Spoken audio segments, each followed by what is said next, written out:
നമ്മുടെ പൂജാമുറിയിൽ കിണ്ടിയിൽ വയ്ക്കുന്ന തീർത്ഥം, അത് തുളസിത്തറയുണ്ടെങ്കിൽ തുളസിത്തറയിൽ ഒഴിക്കേണ്ടതാണ്.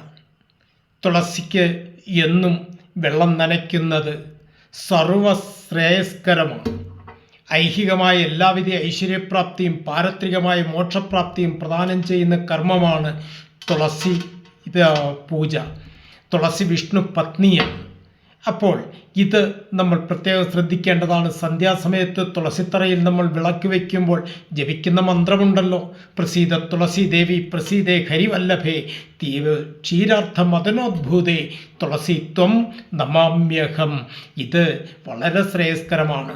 അപ്പോൾ ഈ വീഡിയോ നിങ്ങൾ ആദ്യമായിട്ടാണ് കാണുന്നതെങ്കിൽ എല്ലാവരും സബ്സ്ക്രൈബ് ചെയ്യണം, ഷെയർ ചെയ്യണം, ലൈക്ക് ചെയ്യണം.